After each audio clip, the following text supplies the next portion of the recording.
Nag-uumapaw ang palakpakan sa loob ng Grand Ballroom ng Santiago Tower. Nakatayo si Angela Reyes sa tabi ng entablado.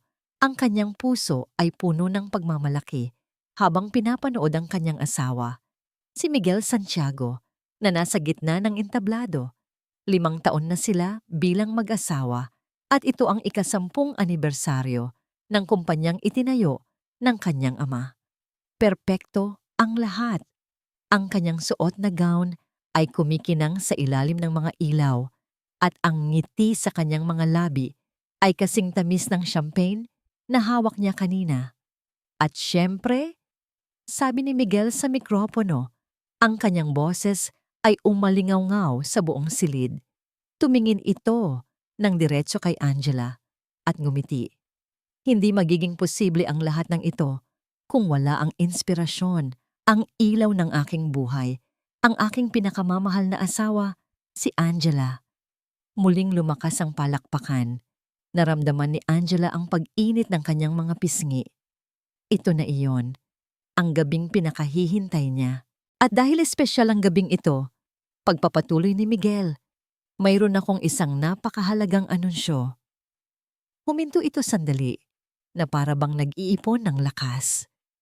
Tumingin si Miguel sa mga mata ni Angela, ngunit sa isang iglap, ang init sa mga tingin na yon ay biglang nanlamig. Napalitan ito ng isang bagay na hindi niya mabasa, isang malamig, matigas na tingin na hindi niya pa nakikita kailanman. Nais kong ipaalam sa inyong lahat, dahan-dahan nitong sabi, ang bawat salita ay tila isang patak ng yelo, na ito na ang huling gabi na makikita ninyo kami nang magkasama. Biglang humina ang palakpakan. Napalitan ito ng mga bulungan. Naramdaman ni Angela ang paghinto ng pagtibok ng kanyang puso. Isang masamang biro.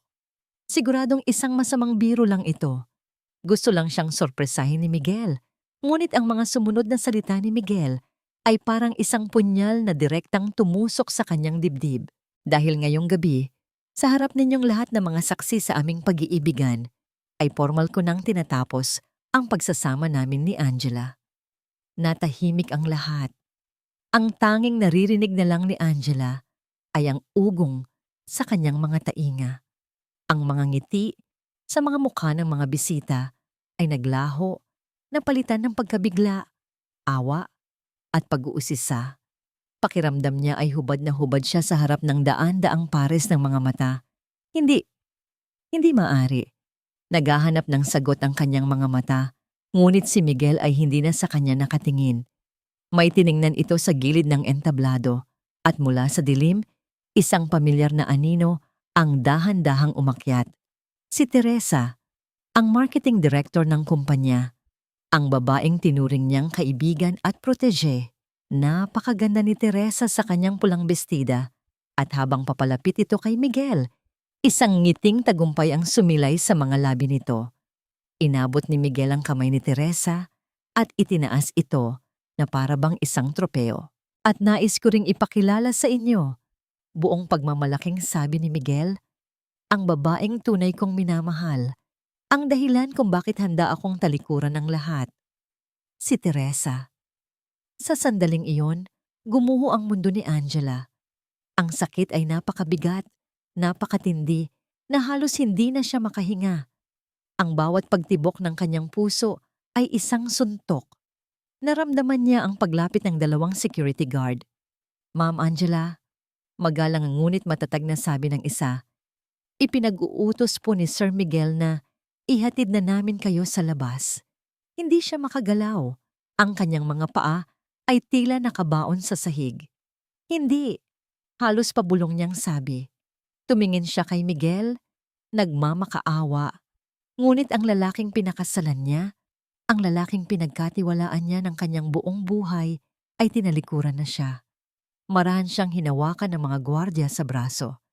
Ang kahihiyan ay parang isang kumot na bumalot sa kanyang buong pagkatao habang inilalabas siya mula sa ballroom. Bawat hakbang ay parang 1 milya ang layo. Ang mga bulungan ay parang mga bubuyog na umiikot sa kanyang ulo. Paglabas nila ng hotel, Bumuhos ang malakas na ulan na para bang nakikidalamhati ang langit sa kanyang sinapit. Basang-basa ang kanyang mamahaling gown. Ang malamig na hangin ay tumatagos hanggang sa kanyang mga buto. Sa kanyang pagmamadaling makasakay ng taxi, sa gitna ng kanyang mga luhang hindi mapigilan, natapilok siya. Bumagsak siya sa basang semento. Ang kanyang magandang gown ay nabahiran ng putik. Nang makarating siya sa mansyon na tinuring niyang tahanan, sa loob ng 5 taon, nakasara ang malaking gate. Nag-doorbell siya, sumigaw, ngunit walang nagbukas. Ilang sandali pa, dumating ang sasakyan ni Miguel. Hindi ito bumaba. Bumukas lang ang bintana sa passenger side at isang maleta ang basta na lang inihagis palabas at bumagsak sa kanyang paanan.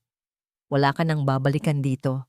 Yun lang ang sinabi ni Miguel bago muling sumarado ang bintana at pumasok ang sasakyan sa loob. At pagkatapos, narinig niya ang pinakamasakit na tunog sa buong buhay niya. Ang marahas na pagsara ng bakal na gate na nagsasabing wala na siyang lugar sa buhay na kanyang binuo, sa tahanang kanyang minahal. Naiwan siyang mag-isa sa gitna ng malakas na ulan. Yakap-yakap ang maletang naglalaman ng mga pira-pirasong alaala ng isang buhay na ninakaw sa kanya. Hindi alam ni Angela kung gaano siya katagal na nakatayo sa labas ng gate, basang-basa sa ulan, habang ang mga luha sa kanyang mga mata ay humahalo sa agos ng tubig sa kanyang mukha. Ang bawat patak ng ulan ay parang maliliit na karayom na tumutusok sa kanyang balat. Isang paalala ng hapdi na nararamdaman ng kanyang puso. Ang mansyon sa kanyang harapan, na minsan niyang tinawag na tahanan, ay tila isang malaking halimaw na nakatingin sa kanya nang may pangungutya. Ang mga ilaw sa loob ay unti-unting namamatay, na para bang isinasara na rin ang huling kabanata ng kanyang buhay. Wala na. Tapos na ang lahat. Nang sa wakas, ay nagkaroon siya ng lakas upang gumalaw. Hinila niya ang basang maleta at nagsimulang maglakad nang walang patutunguhan. Ang kanyang mga paa ay mabigat. Ang kanyang isip ay blanko. Ang mga nagdaraang sasakyan ay sumasaboy ng maruming tubig sa kanyang damit.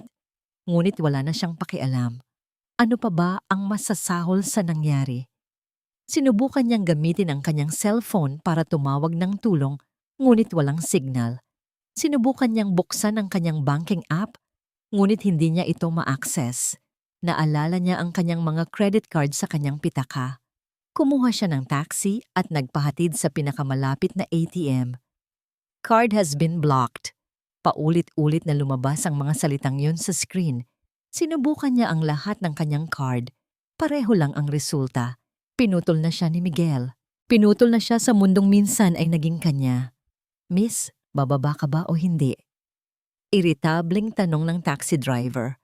Walang salitang lumabas sa bibig ni Angela. Kinuha niya ang natitirang pera sa kanyang pitaka. Ilang daang piso na lang at iniabot sa driver bago siya bumaba. Ngayon, talagang nag-iisa na siya. Walang pera, walang tahanan, walang kaibigan na matatawagan sa gitna ng gabi. Ang mga kaibigan niya ay mga kaibigan din ni Miguel. Sino ang maniniwala sa kanya? Sino ang kakampi sa kanya? Habang naglalakad siya sa gilid ng kalsada, isang imahe ang biglang pumasok sa kanyang isip. Isang maliit na bahay sa isang tahimik na subdivision. Isang hardin na puno ng mga bulaklak. At isang babaeng may mabait na ngiti at mainit na mga mata. Aling Nena, ang matalik na kaibigan ng kanyang yumaong ina. Ang babaeng tumayong pangalawang ina sa kanya noong bata pa siya. Hindi niya alam kung paano, ngunit ang kanyang mga paa ay dinala siya sa isa pang taxi. Ibinigay niya ang address mula sa kanyang alaala, nanginginig ang boses. Nang huminto ang taxi, sa tapat ng pamilyar na bahay, ang mga ilaw sa loob ay bukas pa. Dahan-dahan siyang bumaba, ang puso niya ay kumakabog sa kaba at hiya. Anong sasabihin niya? Paano niya ipapaliwanag ang kanyang itsura? Isang babaeng nakagown na basang-basa at may putik. Hila-hila ang isang maleta sa gitna ng gabi. Nag-ipon siya ng lakas ng loob at kumatok sa pinto. Ilang sandali pa, bumukas ito. Sumilip si Aling Nena, isang babaeng nasa mga 60 anyos. Ang kanyang mukha ay nagpapakita ng pag-aalala na agad na palitan ng pagkabigla nang makita kung sino ang nasa labas. Angela? Hija, anong nangyari sa'yo? Sa pagkarinig ng mainit at pamilyar na boses na yon, ang lahat ng lakas na pinipilit itayo ni Angela ay tuluyang gumuho. Bumagsak siya sa mga braso ni Aling Nena at doon humagulgol ng walang tigil. Ang lahat ng sakit, kahihiyan at pagtataksil na tiniis niya ay ibinuhos niya sa yak na yon. Walang imik na niyakap siya ni Aling Nena. Hinaplos nito ang kanyang likod. Hinayaang ilabas niya ang lahat ng bigat sa kanyang dibdib. Dinala siya nito sa loob, pinaupo sa sofa at kinumutan. Shh! Tama na, Hija. Nandito na ako. Mahinahong sabi ni Aling Nena.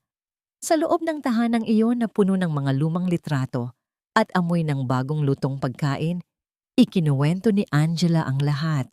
Ang bawat salita ay isang kirot, ngunit kailangan niyang ilabas. Nakikinig lang si Aling Nena.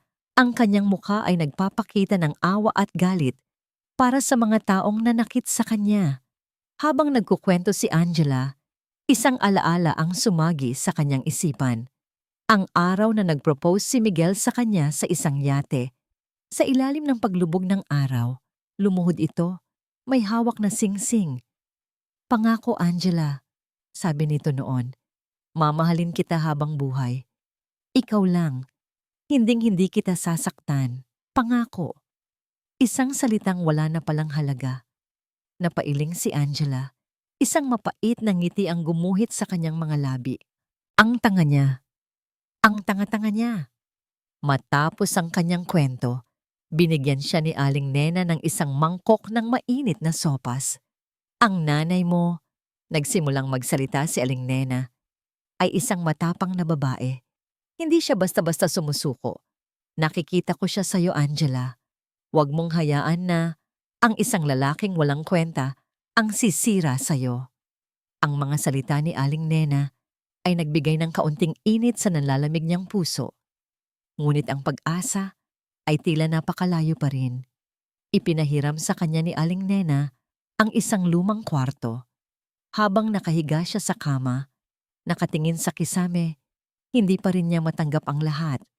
Parang isang masamang panaginip, isang bangungot na gusto na niyang magising. Pinikit niya ang kanyang mga mata, umaasang sa paggising niya, nasa tabi pa rin niya si Miguel, at lahat ng ito ay isa lang masamang panaginip.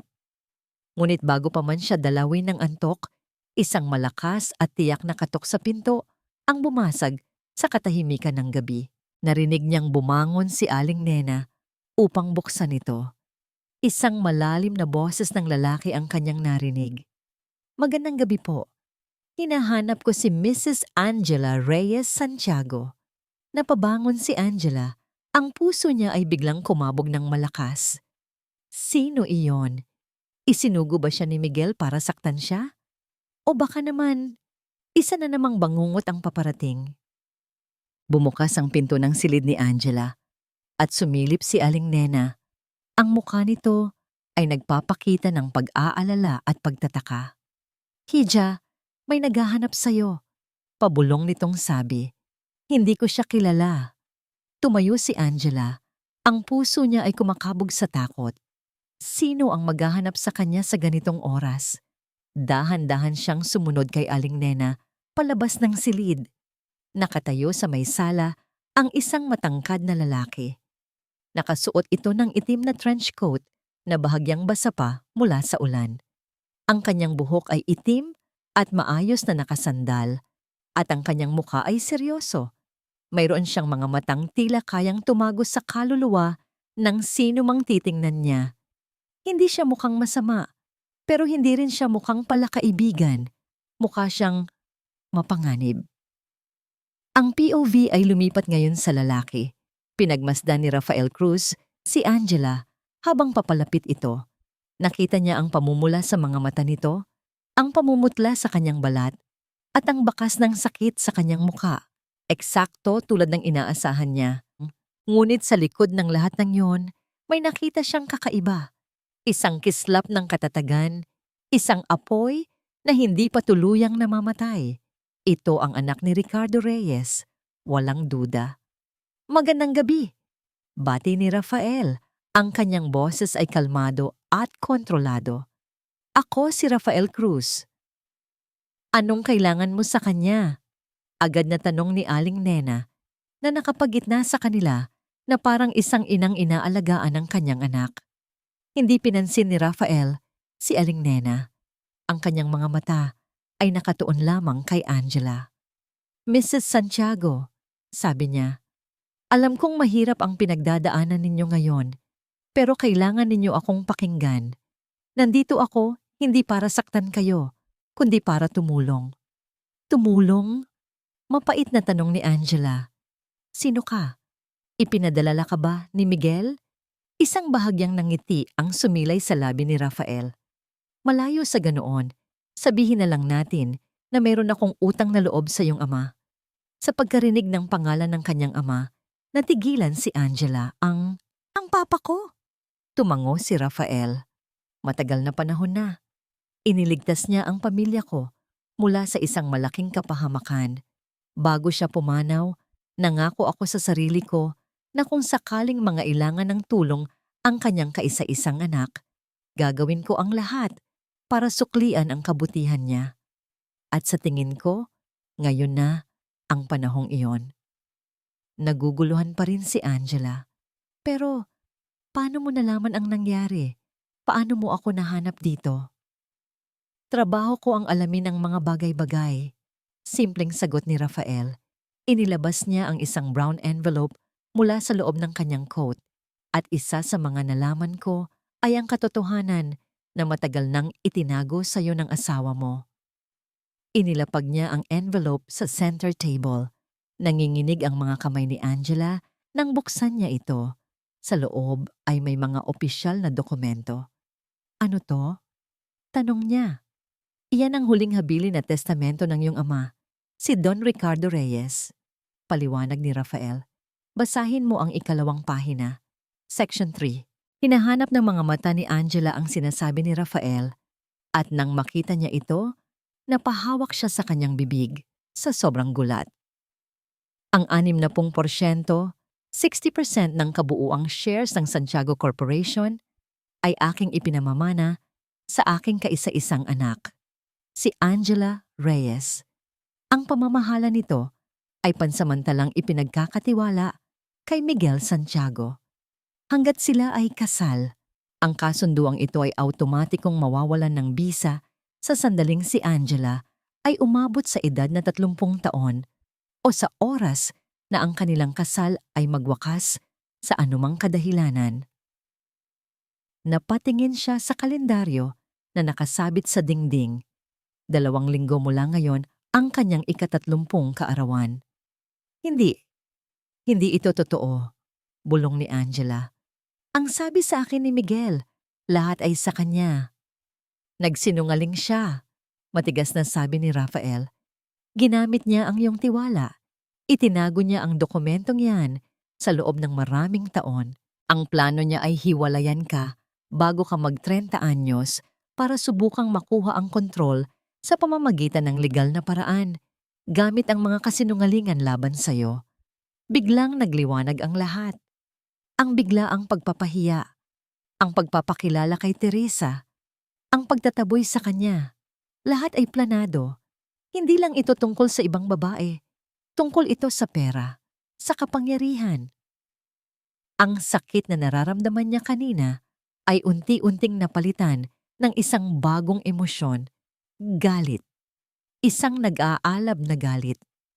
Kaya pala, sabi ni Angela, ang kanyang boses ay nanginginig hindi na sa lungkot, kundi sa determinasyon. Ang lahat ng ito ay isang malaking palabas. Oo, sabi ni Rafael. At ngayon, oras na para ikaw naman ang maging direktor ng susunod na kabanata. Tumingin si Angela kay Rafael. Ang kanyang mga mata ay hindi na puno ng luha, kundi puno na ng apoy. Anong kailangan kong gawin? Muling kumuha ng isang bagay si Rafael mula sa kanyang bulsa. Isang maliit at antigong susi. Ito ang unang hakbang, sabi niya habang iniaabot ang susi kay Angela. May iniwang safety deposit box ang ama mo sa bangko. Kailangan nating malaman kung ano ang laman nito. Kinabukasan, maagang nagtungo sina Angela at Rafael sa pinakamalaking bangko sa Makati. Ang bawat sulok ng gusali ay pamilyar kay Angela. Dito niya madalas samahan si Miguel para sa mga transaksyon ng kumpanya. Ngunit ngayon, iba ang pakiramdam. Para siyang isang estranghero sa sarili niyang mundo. Tahimik sila habang naglalakbay sa elevator pababa sa basement kung nasaan ang mga vault. Hawak-hawak ni Angela ang antigong susi. Ang lamig nito ay gumagapang sa kanyang palad. Ito ang susi sa nakaraan at posibleng susi rin sa kanyang hinaharap. Kinakabahan ako. Pag-amin niya kay Rafael, ang boses niya ay halos pabulong. Tumingin sa kanya si Rafael. Ang kanyang mga mata ay seryoso, ngunit may bahid ng pag-unawa. Normal lang yan. Ano man ang nasa loob niyan, harapin mo. Nandito ako sa likod mo. Ang simpleng mga salitang iyon ay nagbigay ng kakaibang lakas kay Angela. Sa unang pagkakataon, mula nang mangyari ang lahat, naramdaman niyang hindi siya nag-iisa. Nang marating nila ang safety deposit box, 2 susi ang kinailangan. Ang isa ay mula kay Angela at ang isa ay mula sa bank manager. Sa sabay na pagpihit, isang maliit na tunog ng pag-click ang umalingaw-ngaw sa tahimik na silid. Dahan-dahang hinila ng manager ang isang metal na kahon at ipinatong sa ibabaw ng mesa sa isang pribadong viewing room. Iniwan sila ng manager para bigyan ng privacy. Huminga ng malalim si Angela bago buksan ang kahon. Sa loob, maayos na nakasalansan ng isang makapal na folder ng mga dokumento at isang selyadong sulat na may pangalan niya. Para sa aking pinakamamahal na anak, Angela. Nanginginig ang kanyang mga kamay habang kinukuha ang sulat. Ang sulat kamay ng kanyang ama. Ilang taon na rin mula nang huli niya itong nakita. Dahan-dahan niyang binuksan ng sobre. Angela, anak. Kung binabasa mo ito, nangangahulugan na nangyari na ang isa sa 2 bagay na kinatatakutan ko. Alinman sa wala na ako sa mundong ito o nasa gitna ka ng isang pagsubok na kailangan mong harapin ng mag-isa. Patawarin mo ako, anak. Patawarin mo ako kung hindi ko nasabi sa iyo ang lahat ng ito ng mas maaga. Gusto lang kitang protektahan. Gusto kong maranasan mo ang isang normal at masayang buhay may asawa, malayo sa komplikadong mundo ng negosyo. Ngunit alam kong mali ako. Ang pagprotekta sa iyo sa katotohanan ay hindi pagprotekta, kundi paghahanda sa iyo para sa kapahamakan. Mahal na mahal kita, higit pa sa kayang sabihin ng mga salita. Ikaw ang aking pinakamahalagang yaman. At dahil doon, hindi ko maaaring ipagkatiwala ang kinabukasan mo at ang lahat ng pinaghirapan ko sa maling mga kamay. Nagsimulang mamasa ang mga mata ni Angela. Bawat salita ay tila isang yakap mula sa kanyang ama. Ang mga dokumentong kasama ng sulat na ito ay magpapatunay na ikaw ang tunay na may-ari ng karamihan sa ating kumpanya. Ngunit hindi yan ang pinakamahalaga. Ang pinakamahalaga ay ang babala na iiwan ko sa'yo. Mag-ingat ka, anak. Mag-ingat ka sa lobong nag-aanyong tupa. Minsan, ang pinakamatamis na ngiti ang nagtatago ng pinakamapait na lason. Ang taong pinagkakatiwalaan mo ng buong buo ay maaaring siya rin palang unti-unting sumisira sa'yo. Parang sinaksak si Angela sa mga salitang iyon. Alam ng kanyang ama, kahit noon pa man, meron na siyang hinala. Habang binubuksan ni Rafael ang folder, at sinusuri ang mga papeles, ipinagpatuloy ni Angela ang pagbabasa. Pinagmasdan ko si Miguel. Nakita ko ang pagkauhaw niya sa kapangyarihan. Nakita ko ang inggit sa kanyang mga mata sa tuwing tinitingnan kanya. Inimbestigahan ko siya ng palihim. Ang mga paunang ebidensya ay makikita mo rin sa kahon na ito. Sundan mo ang mga yon. Huwag kang matakot dahil ang dugo ng mga Reyes ay nananalaytay sa'yo. Mas matalino ka kaysa sa inaakala niya. Mas matapang ka kaysa sa nararamdaman mo ngayon. Sa huling bahagi ng sulat, ang sulat kamay ng kanyang ama ay bahagyang nanginginig na para bang isinulat niya ito ng may mabigat na damdamin. At higit sa lahat, anak, huwag kang magtiwala kay Elvira. Siya ang ahas sa pamilya. Napasinghap si Angela, si Doña Elvira, ang kanyang biyenan, ang babaeng palaging nakangiti sa kanya, ngunit palaging may lamig sa likod ng mga mata nito. Rafael, tawag ni Angela. Nanginginig ang boses. Napatingin si Rafael mula sa mga dokumentong hawak niya. Bakit, Kit? May nakita ka bang kahit anong transaksyon na konektado kay Doña Elvira? Kumunot ang noo ni Rafael. Itinuro niya ang isang ledger. Actually, meron. May mga maliliit na fund transfer na paulit-ulit na ginagawa sa isang account na hindi konektado sa kumpanya. Hindi ko pa matukoy kung kanino, pero ang pangalan ng account ay ES Prime Ventures, ES Elvira Santiago. Nagkatinginan sila ni Rafael. Sa isang iglap, pareho na nilang naintindihan. Hindi lang si Miguel ang kalaban. May isang taong mas matalino at mas mapanganib sa likod niya. Sinara ni Angela ang kanyang mga palad. Ang kanyang mga kuko ay bumaon sa balat niya. Ang luhang dumaloy sa kanyang pisngi ay hindi na luha ng kalungkutan, kundi luha ng nag-aapoy na galit. Hindi na siya ang Angela na umiiyak sa gitna ng ulan.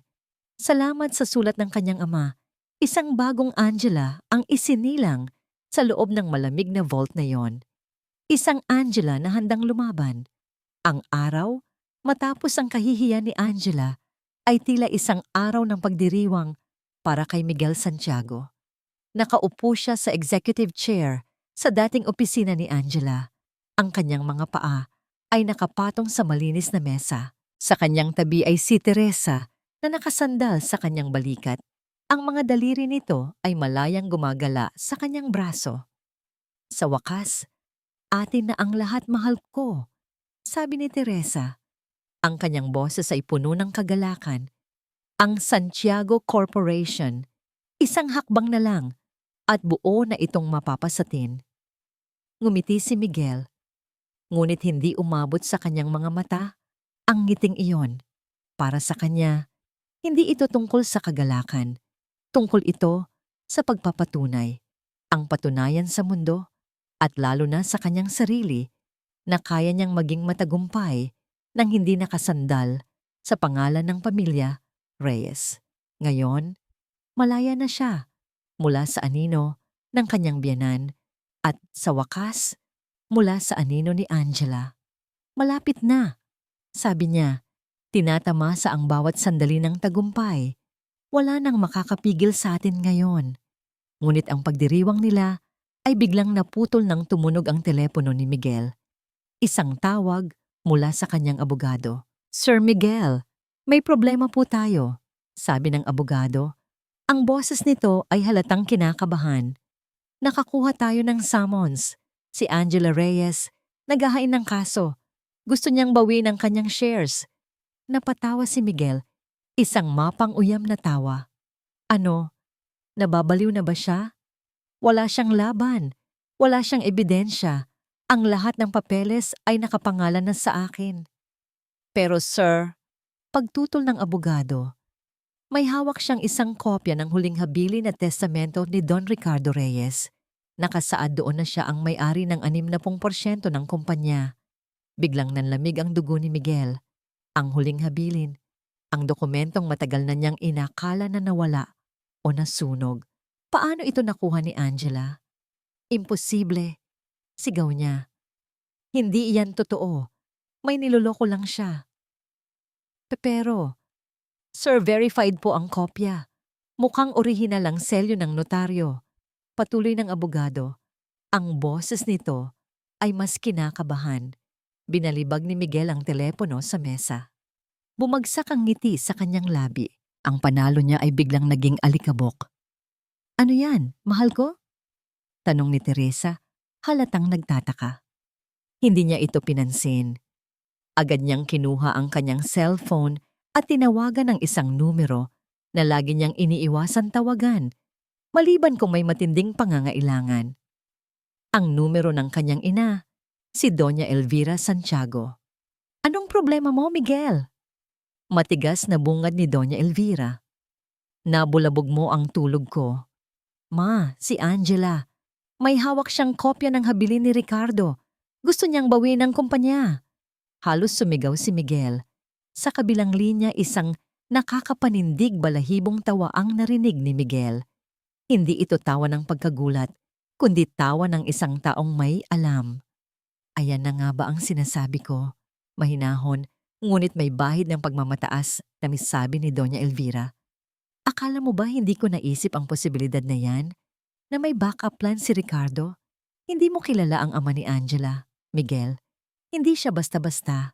Alam kong malalaman niya ang tungkol dyan. Napuno ng pagtataka si Miguel. Pero, kung alam mo, bakit hindi mo sinabi sa akin? Bakit hinayaan mo akong gawin ang lahat ng ito? Dahil kailangan mo rin matuto, matigas na sabi ni Doña Elvira. At dahil gusto kong makita kung gaano kakahanda lumaban, ito ang laro, Miguel. Hindi ito tapos hanggat hindi natin tuluyang nasisira si Angela. Dapat nating siguraduhin na wala siyang babalikan, kahit anino ng kanyang pangalan. Anong gagawin natin, Ma? Tanong ni Miguel. Ang kanyang boses ay tila isang bata na humihingi ng gabay. Simple lang, sabi ni Doña Elvira. Ang kanyang boses ay nagiging mas malamig. Sa mundo ng negosyo, ang reputasyon ay mas mahalaga kaysa sa anumang dokumento. Sisirain natin ang kanyang pangalan. Ilalabas natin ang mga katotohanan na magpapamukha sa kanya na isang babaeng uhaw sa pera at kapangyarihan, na ginamit niya lang ang kanyang asawa. Ipakalat natin ang mga balita na siya ang may other man at siya ang naglustay ng pera ng kumpanya. Dapat siyang maging katawa-tawa sa mata ng publiko. Nag-aalangan si Miguel. Pero Ma, paano kung... Walang pero ba mo, Miguel? Sigaw ni Doña Elvira. Ginawa ko ang lahat para makabangon tayo mula sa kahirapan. Hindi ako papayag na basta na lang itong mawala. Ako ang magpapatakbo ng palabas na ito. Ikaw, Teresa, gawin ninyo ang lahat ng sasabihin ko.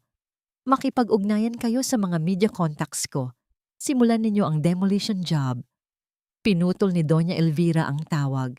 Nanatili si Miguel na nakatayo. Hawak ang kanyang telepono. Naramdaman niya ang kontrol ng kanyang ina, ang kanyang sariling kawalan ng kapangyarihan sa harap ng matandang babae. Anong plano niya? Tanong ni Teresa. Medyo natatakot sa narinig. Pababagsakin niya si Angela, sabi ni Miguel. Isang ngiti ang unti-unting sumilay sa kanyang labi. Ngayon, isang namangiting puno ng kasamaan. Pero hindi lang ang kumpanya ang kukunin natin. Sisiguraduhin natin na wala na siyang babalikan. Isang tawag ang ginawa ni Doña Elvira sa isang numero na nakalista sa ilalim ng media fixers. Gusto kong masira ang isang babae. Ibigay mo ang lahat ng kaya mong gawin. Gumawa ka ng mga kwento. Gusto kong siya ang pagtawanan ng buong bansa. Gusto kong siya ang maging simbolo ng kasamaan. Pagkatapos niyang ibaba ang telepono, tumayo si Doña Elvira at lumapit sa malaking bintana. Nakatingin sa skyline ng syudad. Ang kanyang mukha ay seryoso, ngunit may kakaibang kinang sa kanyang mga mata. Hindi sapat na kunin ang kumpanya, Angela. Bulong niya sa sarili. Ang kanyang boses ay tila isang ahas na gumagapang. Dapat nating sirain siya nang walang-wala nang matira sa kanya. Habang si Angela ay inihahanda ang kanyang sarili Para sa legal na laban at sa paparating na media war, si Rafael Cruz naman ay abala sa ibang uri ng digmaan. Para sa kanya, ang kaso ay hindi lang tungkol sa pagbawi ng shares. Ang mga dokumento mula sa safety deposit box ay nag-iwan ng isang bakas, isang sinulid na kailangan niyang hilahin hanggang sa matuklasan niya ang buong katotohanan. Nagkulong siya sa kanyang maliit, ngunit high-tech na opisina sa isang lumang gusali sa Maynila. Ang mga dingding ay napapalibutan ng mga whiteboards na puno ng mga diagram, koneksyon, at mga litrato. Sa kanyang mesa, 3 monitor ng computer ang sabay-sabay na nagpapakita ng mga spreadsheets, bank records, at satellite maps. Ang kanyang atensyon ay nakatuon sa ES Prime Ventures, isang pangalan na paulit-ulit na lumalabas sa mga bank statement ni Miguel. Maliit lang ang mga halaga sa simula, halos hindi mapapansin. Ngunit habang lumilipas ang mga taon, unti-unti itong lumalaki. Para itong isang lason na dahan-dahang kumakalat sa sistema ng Santiago Corporation. Ginamit ni Rafael ang kanyang mga contacts sa loob ng banking industry. Isang tawag sa isang lumang kaibigan na may utang na loob sa kanya ang nagbigay sa kanya ng access sa mga corporate records ng ES Prime Ventures, isang holding company na nakarehistro sa Cayman Islands. Bulong ni Rafael sa sarili habang binabasa ang mga detalye. Classic, isang ghost company, pero hindi siya tumigil doon. Kailangan niyang malaman kung saan napupunta ang pera. Ginamit niya ang isang specialized software para i-trace ang digital footprint ng mga transaksyon. Ito ay isang masalimuot na proseso, parang paghahanap ng isang karayom sa isang bundok ng dayami. Ngunit si Rafael ay sanay sa ganitong uri ng trabaho. Ang pasensya ay isa sa kanyang mga birtud. Magdamag siyang nagtrabaho. Ang tanging kasama niya ay ang ilaw mula sa kanyang mga monitor at ang isang tasa ng kapeng unti-unti nang lumalamig. At sa kalagitnaan ng gabi, nang ang buong syudad ay natutulog na, natagpuan niya ito. Isang malaking wire transfer, hindi mula sa Santiago Corporation, kundi mula sa ES Prime Ventures patungo sa isa pang account. Isang personal account. At ang halaga ay nakakagulat, daan-daang milyong piso. Sino ka? Tanong ni Rafael sa monitor na para bang kausap niya ang numero ng account. Ginamit niya ang isa pang program, isang mas mapanganib na software na kayang i-bypass ang mga security protocols ng bangko. Ito ay illegal, ngunit wala na siyang pakialam. Kailangan niyang malaman. Ilang minuto ng tensyonadong paghihintay. At pagkatapos, isang pangalan ang lumabas sa screen. Hindi Miguel Santiago, hindi Teresa. Ang pangalan sa account ay Elvira Santiago. Pero hindi iyon ang pinakagimbal-gimbal na natuklasan niya. Sa tabi ng pangalan may isang note sa pinakabagong transaction na ginawa 2 araw lang bago ang anibersaryo. Final payment, corporate bankruptcy consultant. Biglang nanindig ang mga balahibo ni Rafael. Nag-flashback sa kanyang isipan ang lahat ng piraso ng puzzle, ang pagtatago ng habilin, ang pagpapahiya kay Angela, ang pag-agaw sa kumpanya, at ngayon, ito. Hindi lang nila gustong agawin ang kumpanya kay Angela. Plano nilang sirain ito. Plano nilang ilipat ang lahat ng pera ng kumpanya sa kanilang mga personal na account. Pagkatapos ay ideklara na bangkarote ang Santiago Corporation, iiwan si Angela na may hawak na isang walang lamang shell at sandamakmak na utang sa mga supplier at gobyerno. At sila, maglalaho na lang na parang bula, dala-dala ang lahat ng yaman. Ito ay hindi na isang simpleng corporate takeover. Ito ay isang malawakang pandarambong. Isang krimen na mas malaki at mas madilim kaysa sa inakala niya. Agad niyang kinuha ang kanyang telepono. Hindi na niya pinansin ang oras. Kailangan itong malaman ni Angela. Ngayon din, nang sagutin ni Angela ang tawag, ang kanyang boses ay inaantok pa. Rafael, may problema ba? Angela, kailangan nating magkita. Sabi ni Rafael, ang kanyang boses ay seryoso at puno ng pagmamadali. Ngayon din, mas malala ito kaysa sa inaakala natin. Plano nilang itakas ang lahat ng pera ng kumpanya. Isang sandali ng katahimikan ang sumunod sa kabilang linya. At pagkatapos ay narinig ni Rafael ang isang malalim na paghinga. Saan tayo magkikita? Tanong ni Angela. Ang kanyang boses ay wala ng bakas ng antok. Napalitan na ng lamig at determinasyon. Ang laro ay biglang nagbago. Hindi na ito tungkol sa pagbawi ng kung ano ang nawala. Ito na ay tungkol sa pag-save ng kung ano ang natitira pa. Kinabukasan, ang hangin sa pagitan ni Angela at Rafael ay nabalot ng tensyon. Ang impormasyong dala ni Rafael ay nagpabago sa lahat. Hindi na lang ito laban para sa karapatan. Isa na itong karera, laban sa oras, para iligtas ang legacy ng kanyang ama at ang kinabukasan ng daan-daang empleyado na walang kamalay-malay. Mayroon akong contact, sabi ni Rafael habang nakaupo sila sa isang maliit at hindi kilalang coffee shop sa Quezon City, malayo sa mga matang mapanghusga ng Makati. Isang dating accountant ng Santiago Corp na biglang tinanggal ni Miguel 6 na buwan na ang nakalipas. May hinala akong may alam siya. Kailangan natin siyang makausap. Tumango si Angela. Ang kanyang mga mata ay seryoso. Gawin natin. Habang nagmamaneho sila sa sasakyan ni Rafael, isang lumang sedan na malayo sa mga luxury cars na dati niyang sinasakyan. Hindi maiwasan ni Angela na pagmasdan ng lalaki sa kanyang tabi. Ang kanyang mga kamay ay mahigpit na nakahawak sa manibela. Ang kanyang mga mata ay laging alerto, sinusuri ang bawat kanto, bawat sasakyang sumusunod sa kanila.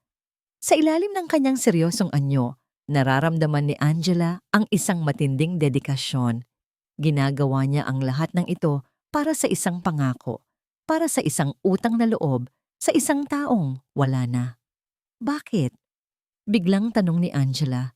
Hindi na napigilan ng sarili. Tumingin sa kanya si Rafael sandali. Anong bakit? Bakit mo ginagawa ang lahat ng ito? Paglilinaw niya. Alam kong may utang na loob ka kay Papa. Pero ito, masyado na itong mapanganib. Buhay mo na ang maaaring malagay sa alanganin. Hindi agad sumagot si Rafael. Itinuon niya ang kanyang tingin sa daan. Nang iligtas ng ama mo ang pamilya ko, hindi lang pera o negosyo ang nawala sa amin noon. Ang buhay ko mismo. Pinalabas nila na ako ang may kasalanan sa isang krimen na hindi ko ginawa. Ang ama mo, si Don Ricardo, ay ginamit ang lahat ng kanyang koneksyon at impluwensya para patunayan ang aking inosensya. Binigyan niya ako ng pangalawang pagkakataon sa buhay.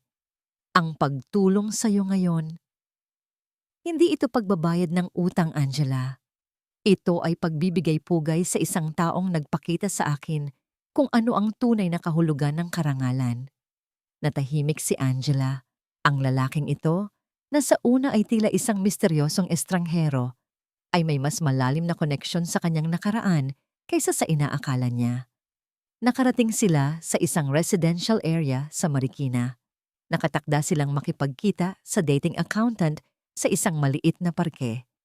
Ngunit habang papalapit sila sa meeting place, napansin ni Rafael ang isang itim na van na walang plaka na nakaparada sa di kalayuan. May mali, biglang sabi ni Rafael. Ang kanyang boses ay biglang naging alerto. Bago pa man makapagtanong si Angela, biglang lumiko ng matalim si Rafael sa isang masikip na eskinita. Anong nangyayari?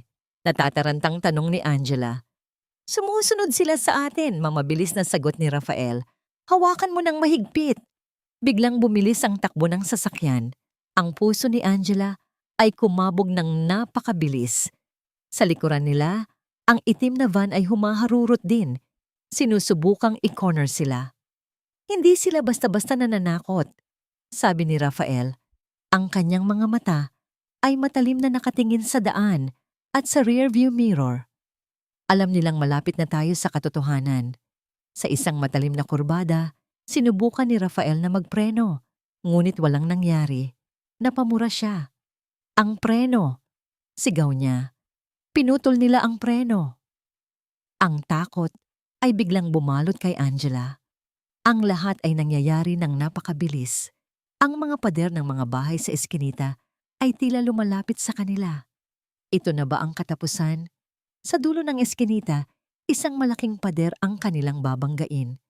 Walang daan palabas. Sa huling segundo, sa halip na hayaang sumalpok sila ng diretsyo, ginawa ni Rafael ang isang desperadong desisyon. Pinihit niya ang manibela ng buong lakas, pinatama ang gilid ng sasakyan sa isang hilera ng mga bakal na harang sa gilid ng kalsada. Bago pa man ang malakas na impact, ang huling nakita ni Angela ay ang braso ni Rafael na mabilis na pumulupot sa kanya, itinutulak ang kanyang ulo pababa at niyayakap siya ng mahigpit para protektahan siya mula sa pagtama. Isang nakabibinging tunog ng pagyupi ng metal ang kanilang narinig. Ang salamin sa bintana ay nabasag. At pagkatapos, katahimikan. Dahan-dahang itinaas ni Angela ang kanyang ulo. Umuugong ang kanyang tainga. May nararamdaman siyang kirot sa kanyang braso, ngunit buo siya. Tumingin siya kay Rafael. Nakasandal ito sa manibela, may dugo na umaagos mula sa isang hiwa sa kanyang noo. Rafael? Nanginginig niyang tawag. Rafael, okay ka lang? Dahan-dahang nag-angat ng tingin si Rafael. Ang kanyang mukha ay namumutla. Ay, ikaw? Ayos ka lang ba? May masakit ba sa'yo? Sa kabila ng sarili niyang injury, siya pa rin ang inaalala nito. Nang makita nilang papaalis na ang itim na van, alam nilang tapos na ang panganib sa ngayon. Habang hinihintay nila ang tulong, kumuha si Angela ng panyo mula sa kanyang bag at dahan-dahang idiniin sa sugat ni Rafael. Ang kanilang mga mukha ay magkalapit na magkalapit. Ang kanilang mga mata ay nagtagpo. Sa sandaling iyon, sa gitna ng basag na salamin sa gitna ng basag na salamin at amoy ng nasusunog na goma at gasolina, tila nawala ang lahat ng ingay sa paligid. Ang tanging naririnig na lang niya ay ang malakas na kabog ng kanyang dibdib at ang paghinga ni Rafael. Sa mga mata nito, wala siyang nakitang takot para sa sarili. Tanging pag-aalala para sa kanya. At sa sandaling iyon, isang damdamin na mas malakas pa sa takot ang biglang umusbong sa puso ni Angela. Isang damdamin ng pasasalamat, paghanga, at isang bagay pa na hindi niya pa kayang pangalanan. Huwag kang gumalaw, pabulong niyang sabi. Ang kanyang boses ay nanginginig. Patuloy niyang idiniin ang panyo sa sugat nito. Sinubukan ni Rafael na ngumiti, ngunit halatang nahihirapan ito. Wala to. Gasgas lang. Ang mahalaga, ligtas ka. Ang mga salitang yon ay tila isang mainit na yakap sa kanyang nag-aalalang puso. Napansin niya kung gaano kalapit ang kanilang mga mukha. Isang maling galaw lang ay maglalapat na ang kanilang mga labi. Ang realisasyong yon ay nagpadala ng kuryente sa kanyang buong katawan. Isang papalapit na tunog ng sirena ang bumasag sa kanilang sandali. Agad silang nagkatinginan at bahagyang lumayo sa isa't isa na para bang nahuli sa isang bagay na hindi dapat. Dumating ang mga pulis at isang ambulansya. Dinala sila sa pinakamalapit na ospital para suriin. Minor cuts and bruises lang ang natamo ni Angela. Salamat sa pagprotekta ni Rafael. Si Rafael naman ay kinailangang tahiin ang sugat sa noo, ngunit bukod doon ay nasa maayos na siyang kalagayan. Habang naghihintay sila sa resulta ng ilang tests, nakaupo sila sa isang bench sa tahimik na hallway ng emergency room. Walang nagsasalita, ngunit ang katahimikan sa pagitan nila ay hindi na katulad ng dati. Mayroon ng bagong bigat, isang bagong koneksyon na nabuo sa gitna ng panganib. Salamat, Rafael. Sa wakas ay sabi ni Angela. Binabasag ang katahimikan. Iniligtas mo ang buhay ko. Tumingin si Rafael sa kanya. Ginawa ko lang ang nararapat. Hindi. Pagtutol ni Angela. Higit pa sa nararapat ang ginawa mo. Bago pa man makasagot si Rafael, Isang pamilyar na tunog ang kanilang narinig. Ang pag-vibrate ng kanyang cellphone sa ibabaw ng upuan. Kinuha niya ito. Iniisip na baka isa sa kanyang mga kontak ang tumatawag. Ngunit isang text message mula sa isang unknown number ang dumating sa kanyang cellphone. Binasa niya ito. At sa isang iglap, nakita ni Angela ang pagbabago sa kanyang mukha. Ang bahagyang pag-relax kanina ay nawala. Napalitan ng isang malamig at matigas na ekspresyon. Ang kanyang panga ay nagtiim. Ano yan? Tanong ni Angela. Nakakaramdam ng panibagong kaba. Hindi sumagot si Rafael. Dahan-dahan lang nitong iniabot ang telepono sa kanya. Kinuha ito ni Angela at binasa ang mensahe sa screen. 2 pangungusap lang, ngunit sapat na iyon para manlamig ang kanyang buong katawan. Nakita namin ang lahat. Swerte kayo ngayon. Layuan mo si Angela kung ayaw mong mas malala pa ang mangyari sa kanya. Ang mensaheng yon ay parang isang balde ng nagyayelong tubig na ibinuhos sa kanilang dalawa. Ito ay isang malinaw na deklarasyon ng giyera. Hindi na sa korte, kundi sa totoong buhay. Rafael, itigil na natin to, sabi ni Angela.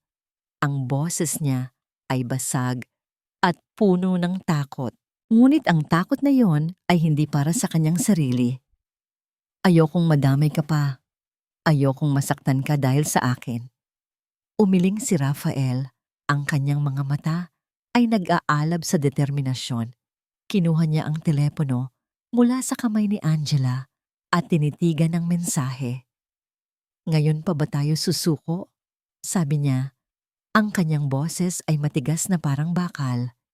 Kung kailan alam na nating natatakot na sila. Sinimulan natin to nang magkasama, Angela. Tatapusin natin to nang magkasama. Bumalik sila sa opisina ni Rafael, ang kanilang santuwaryo. Ang lugar kung saan nila binuo ang kanilang mga plano. Ngunit ngayon, ang pakiramdam sa loob ay hindi naligtas. Bawat anino sa labas ng bintana, bawat tunog ng sasakyan sa kalye ay nagdudulot ng kaba sa dibdib ni Angela. Ang accountant, sabi ni Rafael, sinusubukang ibalik ang kanilang focus. Hindi naligtas na makipagkita sa kanya. Pero may naiwan siyang mga dokumento sa akin dati. Mga kopya lang. Baka may makita tayong panibagong lead dito.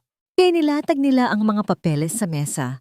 Mga lumang financial reports, mga resibo, mga internal memos. Sa gitna ng paghahanap, sa gitna ng panganib, may kakaibang pakiramdam ng pagkakaisa sa pagitan nila. Magkatalikuran man sila sa mundo, basta't magkasama sila, tila may pag-asa pa. Ngunit ang pag-asang yon ay biglang winasak. Isang malakas na kalabog sa pinto ang yumanig sa buong opisina. Hindi ito katok. Ito ay isang sapilitang pagbubukas. Bago pa man sila makatayo, bumukas ang pinto at isang grupo ng mga pulis na nakauniforme ang bumulaga sa kanila. Pulis! Huwag kayong gagalaw! Sigaw ng hepe ng grupo. Natigilan si Angela. Ang kanyang puso ay tila tumigil sa pagtibok. Naramdaman niya ang pagtayo ni Rafael sa kanyang tabi na para bang isang pader na humaharang sa kanya mula sa panganib. Anong problema, officers? Kalmadong tanong ni Rafael, ngunit nakikita ni Angela ang pagtiim ng kanyang panga. Rafael Cruz, sabi ng pulis habang hawak ang isang warrant of arrest. Arestado ka para sa kasong blackmail at physical assault. Ano? Hindi napigilang sigaw ni Angela. Walang katotohanan yan. Isa yang kasinungalingan. Ngunit walang nakinig sa kanya. Mula sa likod ng mga pulis, isang pamilyar na tao ang lumitaw. Dahan-dahan, na para bang isang artista sa entablado. Si Miguel. Ang isang braso niya ay nakasling at mayroon siyang maliit na band-aid sa kanyang noo na halatang peke.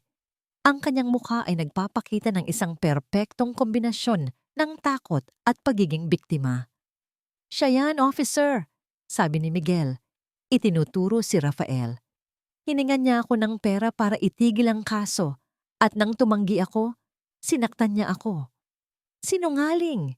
Sigaw ni Angela. Susugurin na sana si Miguel, ngunit pinigilan siya ng braso ni Rafael.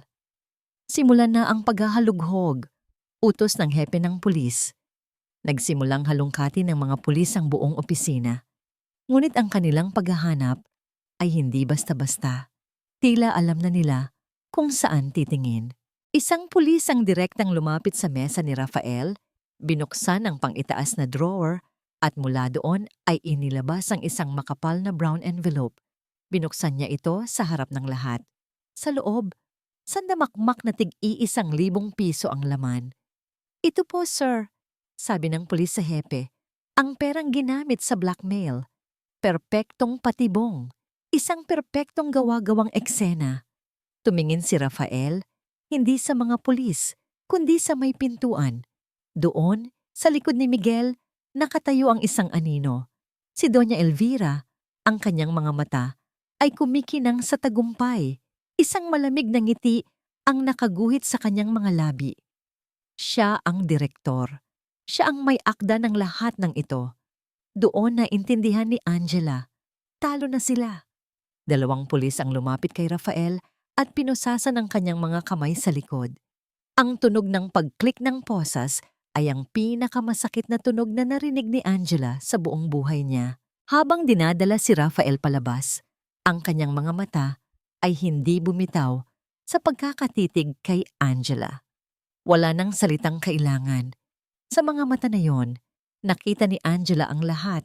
Panghihinayang, galit at isang tahimik na pakiusap. "Huwag kang susuko, Angela," sabi ni Rafael.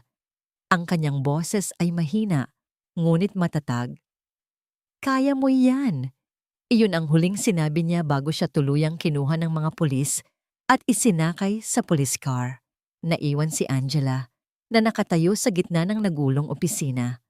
Ang mga papel ay nagkalat sa sahig. Ang mga upuan ay nakatumba. Ang lugar na minsan ay simbolo ng pag-asa ay ngayon ay isang testamento ng kanyang pagkatalo.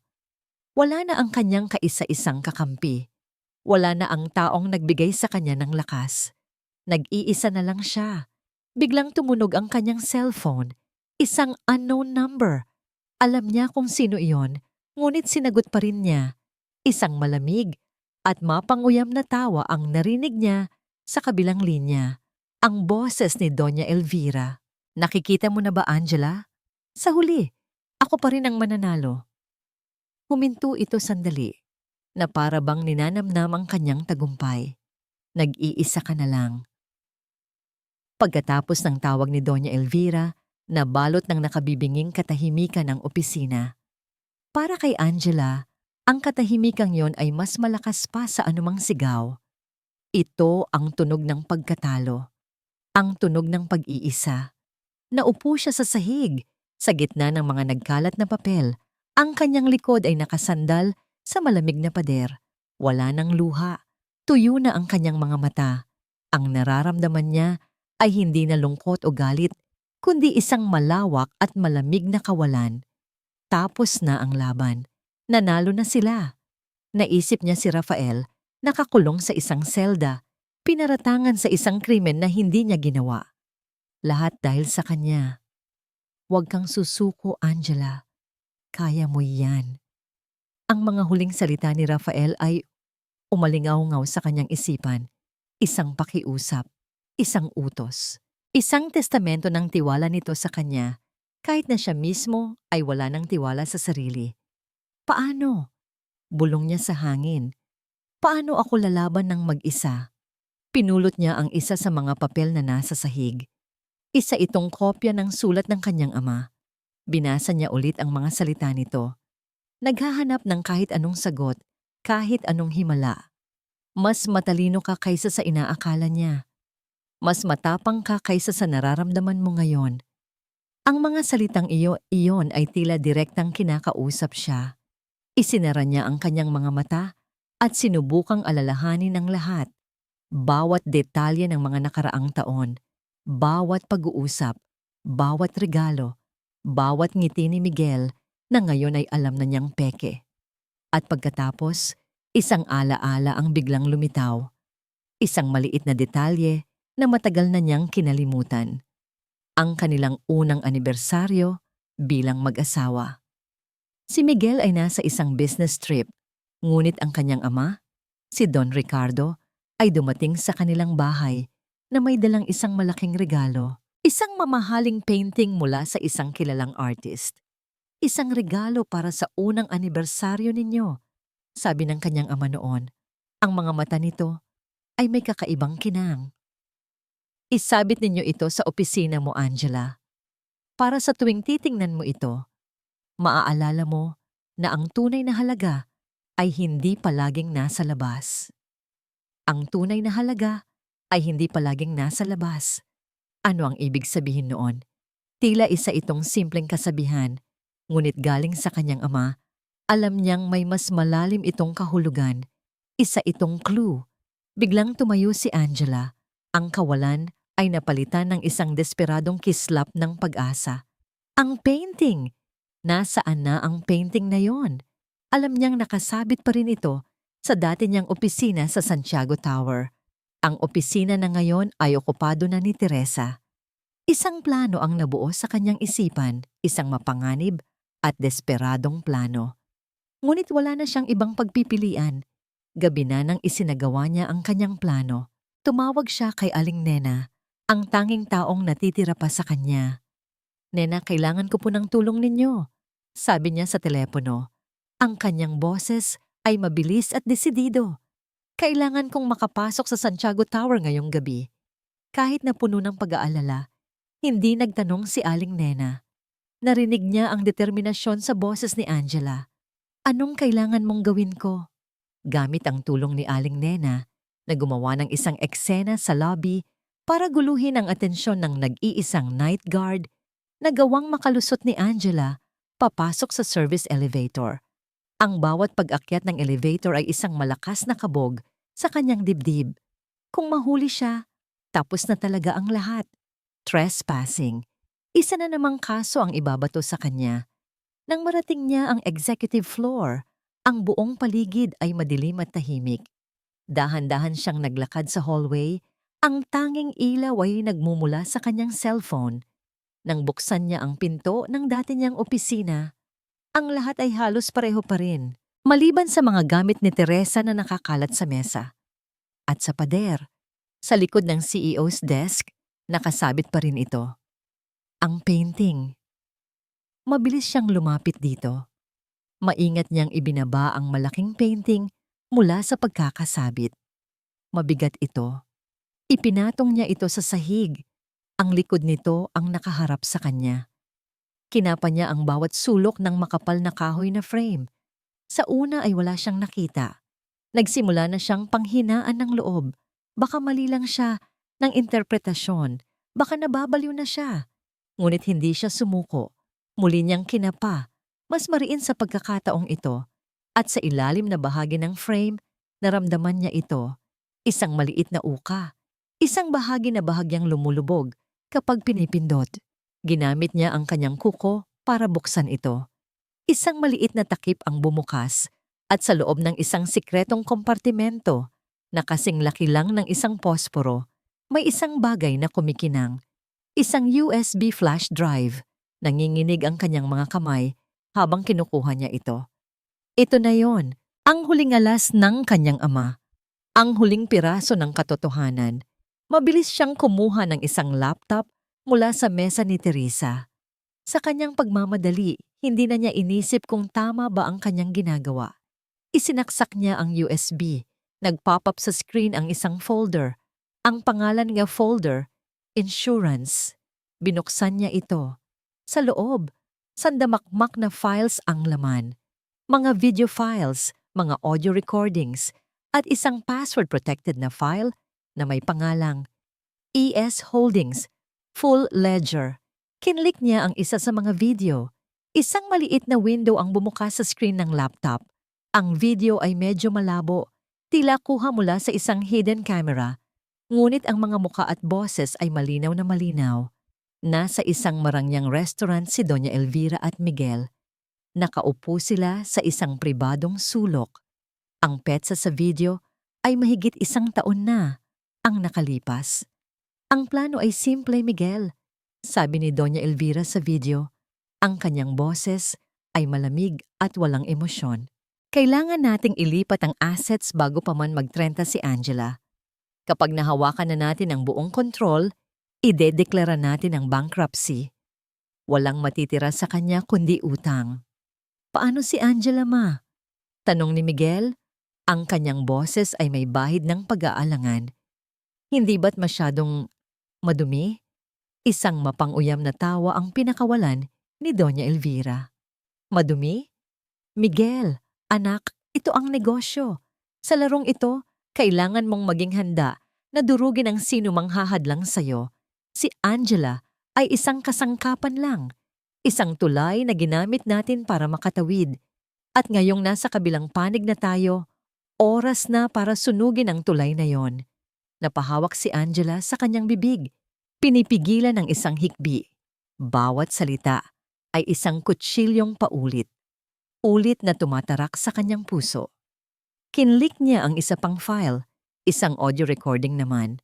Ito ay isang pag-uusap sa telepono sa pagitan ni Doña Elvira at ng kanilang abogado. Siguraduhin mong walang makakalusot na detalye. Utos ni Doña Elvira. Ang lahat ng dokumento ng ES Holdings ay dapat manatiling hindi matitrace pabalik sa akin o kay Miguel. Gamitin mo ang mga offshore accounts. Sunod-sunod niyang binuksan ang mga files. Isang video ni Miguel at Teresa na nagpaplano kung paano sisirain ang reputasyon ni Angela. Isang recording ng pag-uusap ni Doña Elvira at ng isang pulis na tumatanggap ng suhol. Lahat ay nandoon. Ang buong masalimuot na plano nila ay nakalatag sa kanyang harapan, detalyado at hindi maikakaila. Ang kanyang ama, ang kanyang matalinong ama. Alam na niya ang lahat. Inihanda na niya ang lahat ng ito, hindi para magsimula ng gulo, kundi bilang isang insurance, isang sandata na magagamit lamang kapag dumating na ang pinakamasamang araw. At ang araw na yon ay dumating na. Sa wakas, tiningnan niya ang huling file, ES Holdings, Full Ledger. Nang subukan niyang buksan ito, humingi ito ng password. Napaisip si Angela. Ano ang maaaring password? Sinubukan niya ang pangalan ni Miguel, ang pangalan ni Elvira, ang pangalan ng kumpanya. Lahat ay mali. Napapikit siya. Sinubukang isipin ang paraan ng pag-iisip ng kanyang ama. Isang password na siya lang ang makakaalam. Isang bagay na personal sa kanilang dalawa. At pagkatapos, naalala niya ang paboritong bulaklak ng kanyang ina. Ang bulaklak na palaging dinadala ng kanyang ama sa puntod nito tuwing anibersaryo. Dahan-dahan niyang tinaype, Rosal. Nagproseso ang computer sandali at pagkatapos, bumukas ang file. Sa kanyang harapan ay ang kumpletong listahan ng lahat ng transaksyon. Bawat sentimong ninakaw, bawat ghost employee, bawat pekeng invoice, ang lahat ng ebidensya na kailangan nila ni Rafael ay nasa kanyang mga kamay na. Ito ang bomba na sasabog sa mukha ng mga Santiago. Mabilis niyang kinopya ang lahat ng files sa isang maliit at sarili niyang USB na dala niya. Pagkatapos ay maingat niyang ibinalik ang lahat sa dati. Ang painting sa pader, ang laptop sa mesa. Walang bakas, walang ebidensya na nandoon siya. Habang papalabas siya ng gusali sa ilalim ng dilim ng gabi, hindi na siya ang Angela na pumasok kanina. Ang takot sa kanyang dibdib ay napalitan na ng isang nag-aalab na apoy. Hawak niya sa kanyang kamay ang huling piraso ng katotohanan. Hawak niya ang sandata na magpapabagsak sa kanila. At sa pagkakataong ito, siya na ang magdidikta ng laro. Sa tulong ng mga ebidensyang nakuha ni Angela, walang nagawa ang mga awtoridad kundi agad napakawalan si Rafael. Ang mga kasong isinampalaban sa kanya ay ibinasura dahil sa malinaw na fabricated evidence. Pagkalabas ni Rafael, ang una niyang ginawa ay puntahan si Angela. Nagkita sila sa isang ligtas na lugar. Nang makita ni Angela si Rafael na papalapit, malaya at buo, Isang damdamin ng ginhawa ang bumalot sa kanya. Hindi na niya napigilan ang sarili. Tumakbo siya at niyakap ito ng mahigpit. Niyakap din siya ni Rafael pabalik. Sa yakap na yon, walang salitang namutawi. Tanging ang pag-unawa na nalagpasan nila ang pinakamadilim na bahagi ng kanilang pagsubok. Nagawa mo, Angela. Bulong ni Rafael. Alam kong kaya mo. Nagawa natin. Pagtatama ni Angela, habang kumakalas sa yakap at ipinapakita ang USB. At ngayon, oras na para tapusin ang laban na ito. Ang pagkakataon ay dumating makalipas ang 2 araw. Nagpatawag si Miguel ng isang emergency stockholders meeting. Ang agenda, ang formal na pagpapatalsik kay Angela Reyes bilang miyembro ng board batay sa mga immoral at kriminal na gawain na ibinintang sa kanya sa media. Ito na ang kanilang huling hakbang para ganap na makuha ang kumpanya. Dumating sina Miguel at Doña Elvira sa boardroom na may ngiti ng tagumpay sa kanilang mga labi. Si Teresa ay nasa tabi nila na para bang isang reyna. Ang lahat ng miyembro ng board na karamihan ay naimpluwensyahan na ng mga kasinungalingan nila ay handa nang bumoto laban kay Angela. Bago tayo magsimula, panimula ni Miguel, ang kanyang boses ay puno ng pekeng kabigatan. Nais kong ipahayag ang aking matinding kalungkutan sa mga pangyayaring ito. Ngunit bago pa man niya matapos ang kanyang madramang talumpati, isang malakas na tunog ang bumasag sa katahimikan. Bumukas ang pinto ng boardroom at pumasok si Angela. Ang kanyang presensya ay nagdulot ng mga bulungan sa buong silid. Nakasuot siya ng isang simpleng itim na business suit, ngunit ang tindig niya ay puno ng kapangyarihan at awtoridad. Sa kanyang tabi, tahimik na nakatayo si Rafael Cruz, dala-dala ang isang laptop. Ang nangiti sa mukha ni Miguel ay naglaho. Napalitan ito ng pagkabigla at inis. Si Doña Elvira naman, kahit na nagulat ay nanatiling kalmado. Ang kanyang mga mata ay matalim na nakatitig kay Angela. Anong ginagawa mo dito, Angela? Matigas na tanong ni Miguel. Wala ka ng karapatan dito. Nagkakamali ka, Miguel. Kalmadong sagot ni Angela. Ang kanyang boses ay umalingaw-ngaw sa buong silid. Ayon sa huling habilin ng aking ama, ako ang may-ari ng 60% ng kumpanyang ito. Kaya kung mayroon mang walang karapatan dito, hindi ako yon. Huminga siya ng malalim. Ito na yon. At nandito ako para ipakita sa inyong lahat ang tunay na dahilan kung bakit dapat may matanggal sa board na ito. Naglakad si Rafael papunta sa harap at ikinonekta ang laptop sa malaking projector screen sa likod ng conference table. Bago ninyo siya husgahan, sabi ni Angela sa mga board members, panoorin ninyo muna ito. At sa isang click, ang video ni Doña Elvira at Miguel sa restaurant ay lumabas sa screen. Malinaw na narinig ng lahat ang kanilang plano na sirain ang kumpanya.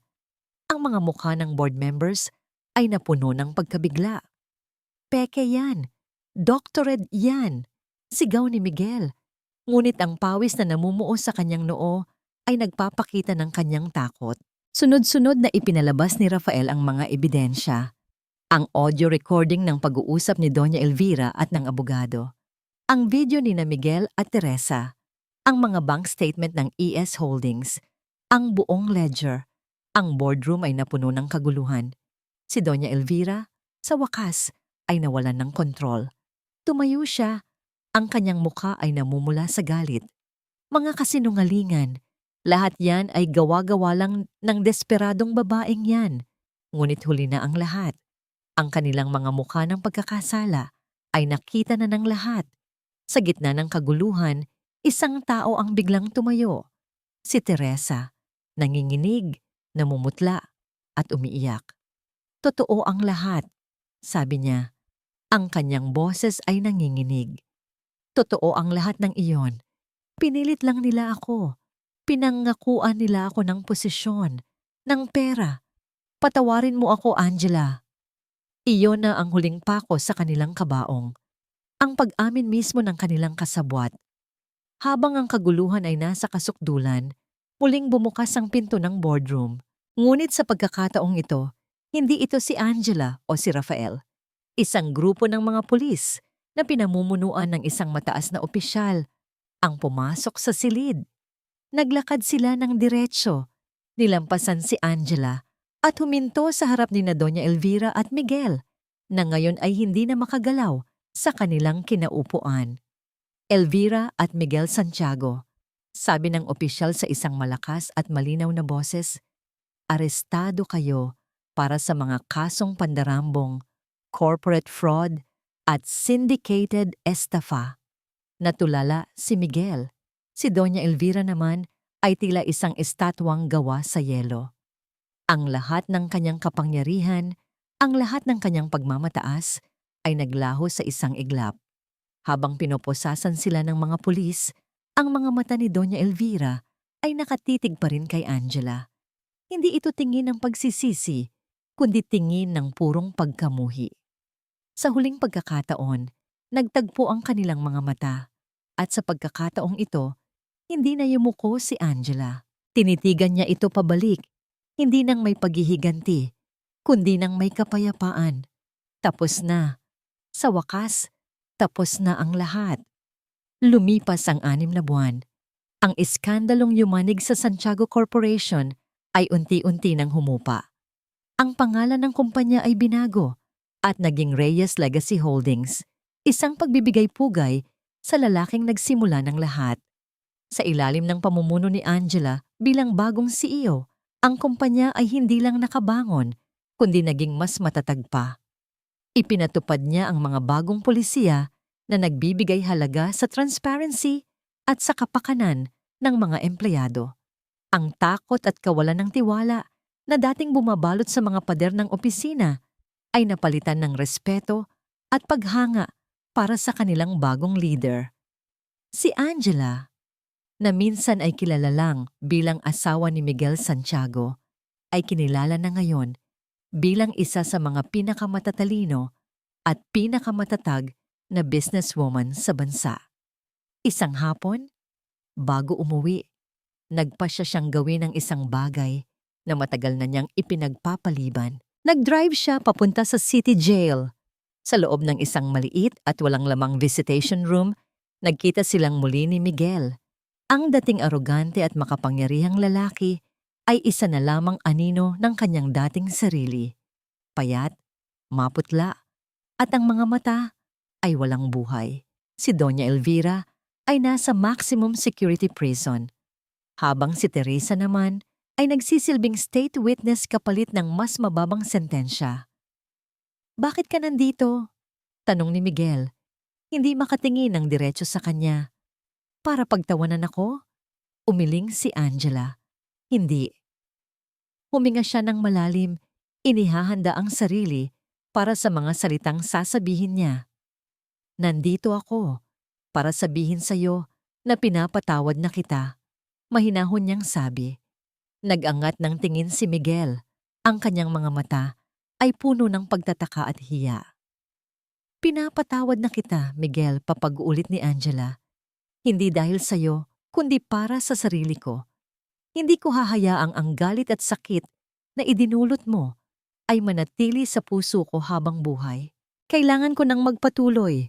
At ito ang huling hakbang." Tumayo si Angela.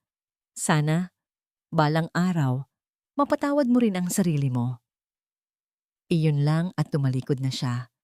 Habang naglalakad siya palabas ng bilangguan, naramdaman niya ang isang bigat na tuluyang nawala mula sa kanyang mga balikat. Malaya na siya. Tunay na malaya. Ang huling destinasyon niya sa araw na yon ay isang pamilyar na maliit na bahay na may hardin na puno ng mga bulaklak. Naabutan niya si Aling Nena na nagdidilig ng mga halaman.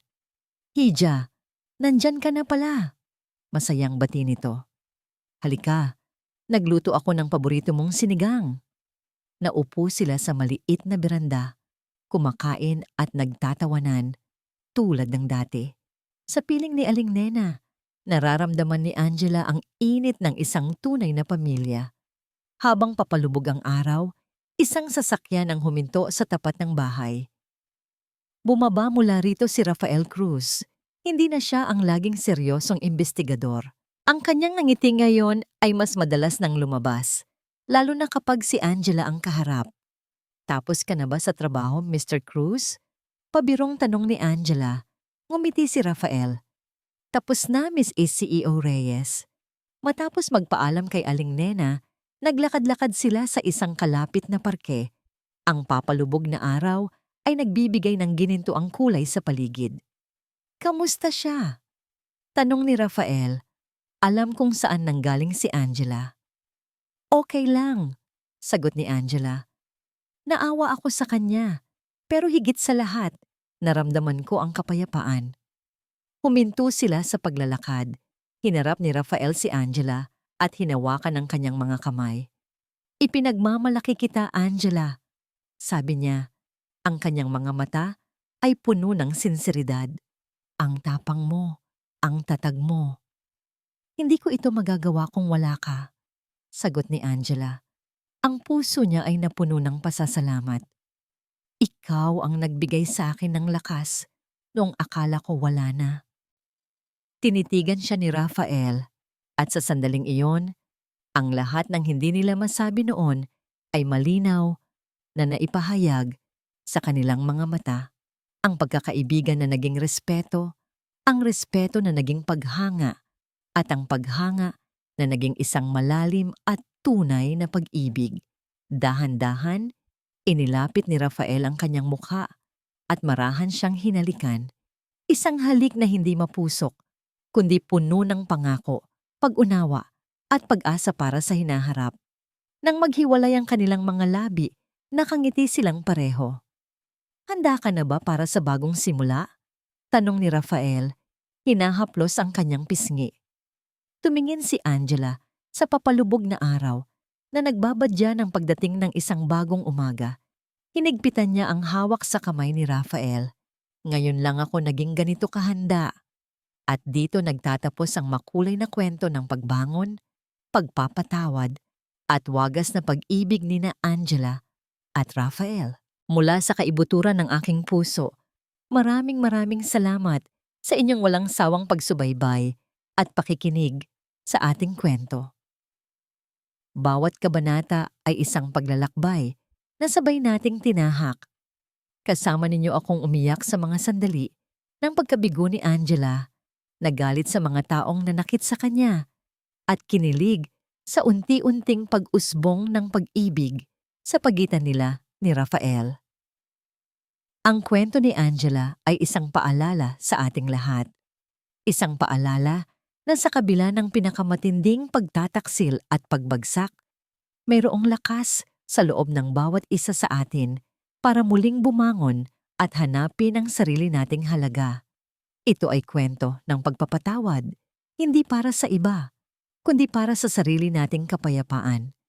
At higit sa lahat, ito ay kwento ng pag-asa, pag-asa na sa tamang panahon, darating ang isang pag-ibig na tunay, tapat, at karapat-dapat para sa atin. Sana po ay may napulot kayong aral at inspirasyon mula sa ating kwento. Ano ang pinakapaborito ninyong eksena? Anong aral ang tumatak sa inyong puso? Ibahagi ninyo sa amin ang inyong mga saloobin sa comment section sa ibaba. Hanggang sa muli nating pagkikita sa susunod na kwentong aming ihahandog dito sa inyong paboritong channel. Paalam at maraming salamat.